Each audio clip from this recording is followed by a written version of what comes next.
Om Swastiastu. Assalamualaikum warahmatullahi wabarakatuh.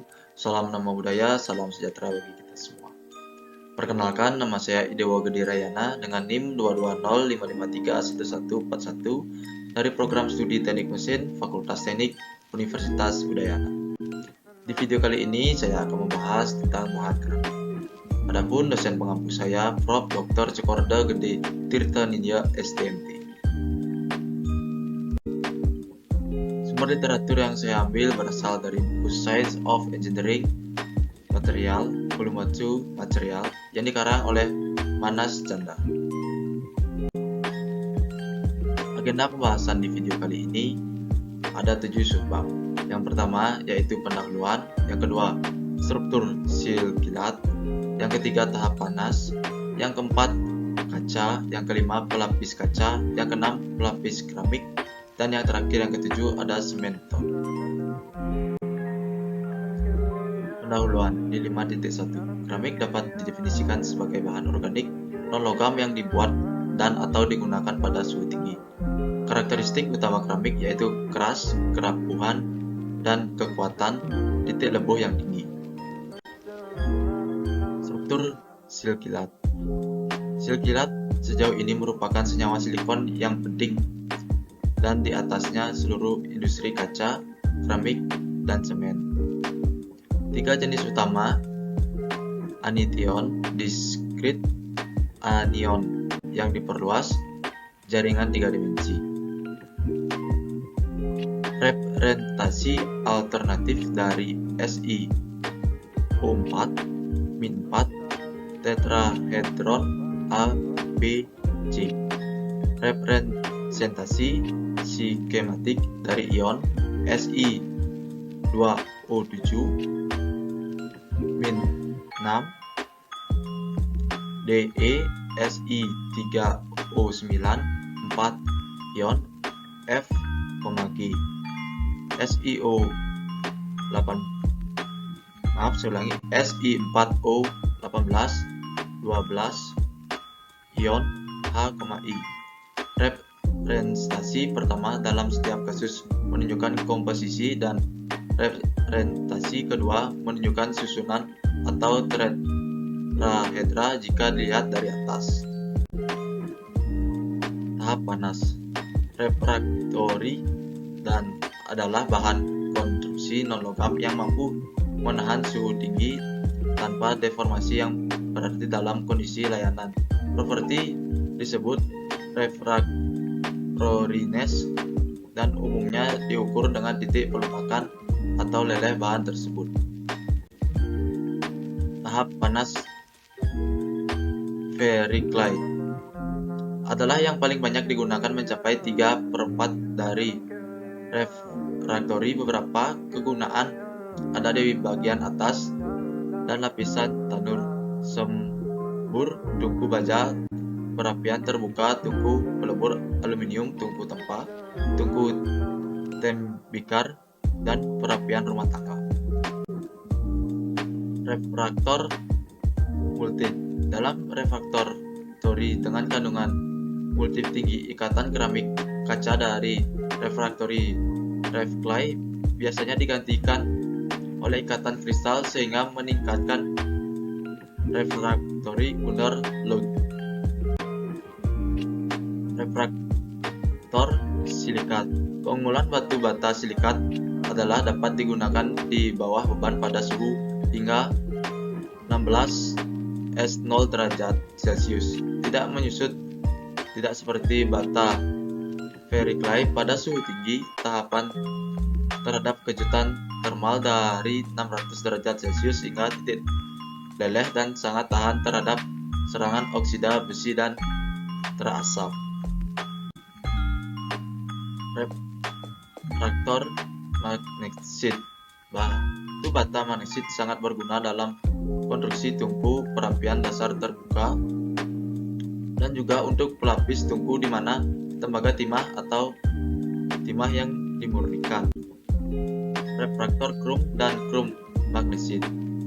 Dalam furnace, misalnya furnace tangki pelebur kaca, di mana lebih dari satu jenis refraktori digunakan, batu bata netral memainkan peran penting untuk menjaga refraktori asam dan basa agar tidak bersentuhan langsung satu sama lain. Selain itu, mereka juga digunakan sebagai bahan struktural dalam penanganan tungku tembaga, aluminium, dan timah. Refraktor karbon dan grafit. Karena sifatnya yang sangat bervariasi, seperti yang disebutkan sebelumnya, karbon dan grafit menentukan banyak dan beragam aplikasi yang mencakup penggunaan sebagai bahan konstruksi untuk refraktori. Refraktor karbida dan nitrida. Karena silikon karbida memiliki refraktori yang tinggi, memuai termal yang rendah, ketahanan yang baik terhadap kejutan termal, dan kemampuan untuk mengantarkan listrik sampai batas tertentu, sangat berguna untuk membuat elemen pemanas listrik bereparasi pada suhu jauh di atas suhu. Refraktor oksida murni. Oksida murni untuk menghasilkan refraktori suhu tinggi. Alumina oksida yang paling keras memiliki porositas rendah dan kekuatan tinggi.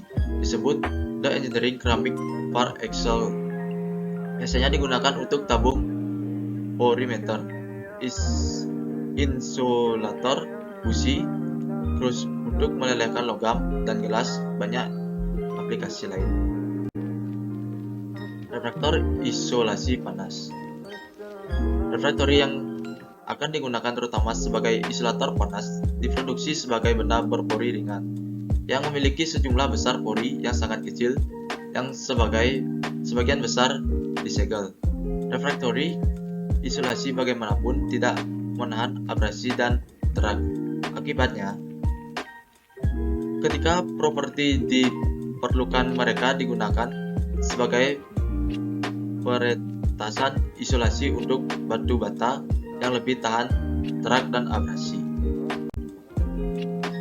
Kelas struktur kelas.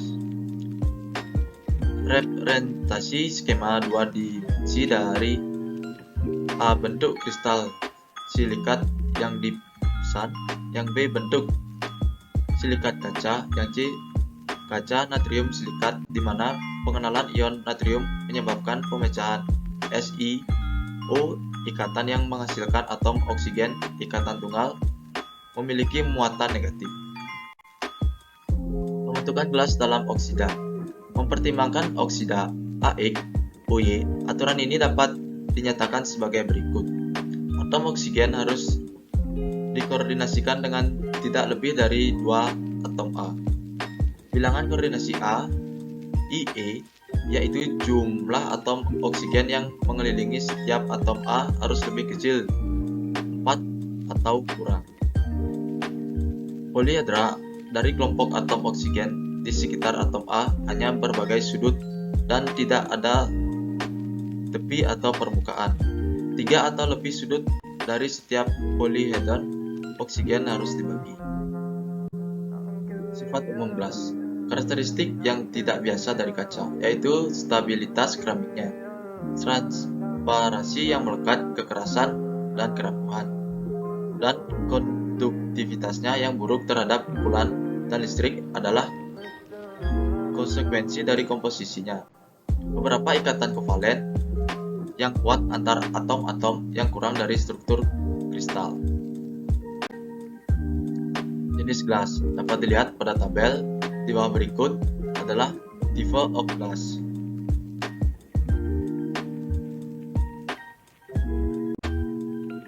Pengolahan gelas. Kaca produksi dengan melelehkan bahan-bahan yang sesuai dalam proporsi yang diperlukan dalam tungku tangki kaca atau dalam panci tahan api dan membuat cairan kaca menjadi produk yang diinginkan. Baik, di sini saya ada video bahan baku dari kaca. Di sini ada 6 bahan baku dari kaca. Langsung saja kita masuk ke videonya. Di antara kalian pasti ada yang bertanya-tanya apa saja sih bahan baku kaca. Nah, kali ini saya akan menjawab rasa penasaran kalian tersebut. 6 bahan baku kaca. Yang pertama yaitu ada pasir. Pasir adalah bahan paling dasar pembuatan kaca. Pasir ini di sini biasanya digunakan yaitu pasir kuarsa. Besi yang terkandung dalam pasir pun tidak boleh melebihi 4,45%. Itu mengapa pabrik pasir biasanya ditentukan oleh endapan pasir kaca tersebut. Yang kedua ada felspar. Felspar adalah kelompok tekstur silat pembentuk batuan yang membentuk 40% kerak bumi. Rumus umum dari felspar adalah R20 1203 SI02.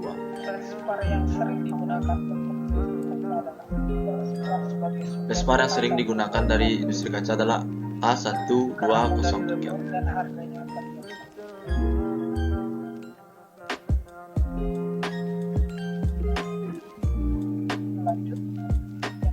Yang ketiga ada borak. Di sini borak digunakan untuk pembuatan kaca. Borak mampu membuat kaca tahan akan reaksi kimia.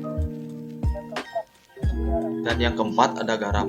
Di sini garam yang digunakan bukanlah garam dapur, melainkan yang garam digunakan adalah kerak garam, di mana garam tersebut tidak mengandung yodium sebagai bahan tambahan. Kerak garam mampu disinyakir, membersihkan buit. Yang keenam ada buit. Ini adalah limbah kaca yang 10% digunakan hingga 80% sebagai bahan utama pembuat kaca. Dan yang terakhir ada blok refraktori. Blok ini biasanya dicetak sesuai kebutuhan yang digunakan untuk mencetak bentukan. Baik, itulah tadi 6 bahan baku dari pembuatan kaca.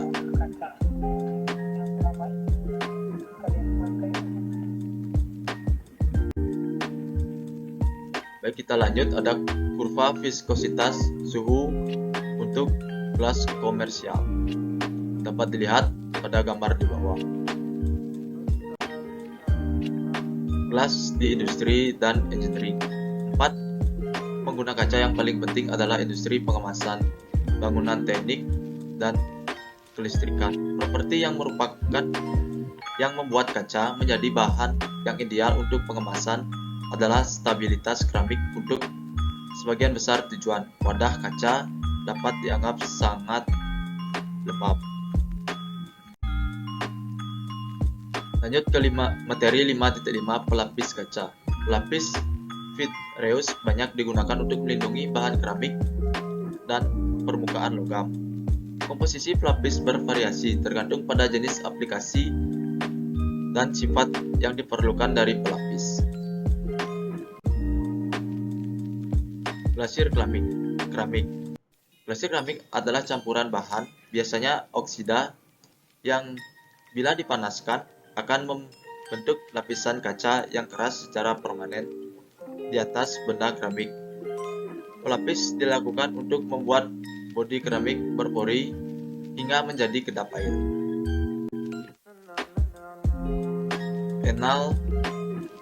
Enamel vitreous untuk pelapis kaca. Enamel vitreous adalah lapisan pelindung kaca yang ditembakkan ke logam untuk memberikan ketahanan terhadap oksidasi dan serangan oleh lingkungan korosif kecuali alkalin dan asam fluorid. Enamel porcelain. Ini adalah lapisan seperti kaca atau kaca dengan ketebalan yang relatif rendah, hingga sekitar 10 mil 0,25 mm, banyak digunakan untuk melindungi permukaan logam, seperti pada kompor, lemari es, reflektor lampu, dan bak cuci. Lapisan dasar setebal 3-4 mil atau 0,076 sampai 0,10 mm. Di 5.6 ada pelapis keramik. Pelapis ini memiliki karakteristik refraktori yang tinggi sehingga digunakan dalam aplikasi pada suhu tinggi. Oksida logam murni seperti aluminium dan zirconium oksida diaplikasikan sebagai pelapis keramik dengan teknik Valmont spray, di mana bahan keramik dalam bentuk batang, sinter atau bubuk dilebur dalam oksi extelate Viagmic Good 3000 derajat Celcius dan disemprotkan dengan semburan udara pada permukaan yang akan dilapisi. Yang berikutnya ada semen dan beton. Semen dapat dibagi menjadi jenis hidrolik dan non-hidraulik, tergantung pada cara mereka mengeras dan mengeras. Semen hidrolik adalah semen yang mengeras dan mengeras karena reaksi kimia yang terjadi pada pencampuran dengan air. Semen Portland. Semen Portland dibuat dengan membakar campuran intim terutama terdiri dari dua jenis bahan. Satu berkapur atau kaya akan kapur, seperti batu kapur atau kapur, dan yang lain berlempung atau kaya silika atau dan alumina seperti serpian tanah liat, batu tulis, atau terak tanur sembur. Semen aluminus. Semen alumia atau alumia tinggi dibuat dengan memanaskan campuran bauxit dan batu kapur, biasanya untuk menyelesaikan peleburan. Keuntungan lain dari semen alumia tinggi adalah ketahanan kimianya yang unggul terhadap air laut, air tanah, dan mengandung sulfat dan larutan asam encer yang sering terjadi pada limbah industri. Beton. Beton adalah campuran air dengan agregat kerikil, pasir, dan semen. Campuran ini akan mengeras dan dapat digunakan sebagai bagian dari struktur konstruksi berdasarkan desain tertentu. Beton prategang dirancang dengan memasukkan tekanan internal ke dalam struktur sehingga tidak ada tegangan tarik yang terjadi pada beton partegang, kecuali tekanan partegal dilawan sepenuhnya. Sekian video presentasi dari saya. Bila ada salah kata, mohon dimaafkan. Di akhir kata saya ucapkan terima kasih. Om Santi Santi Santi Om. Assalamualaikum warahmatullahi wabarakatuh. Salam Namo Buddhaya, salam sejahtera bagi kita semua.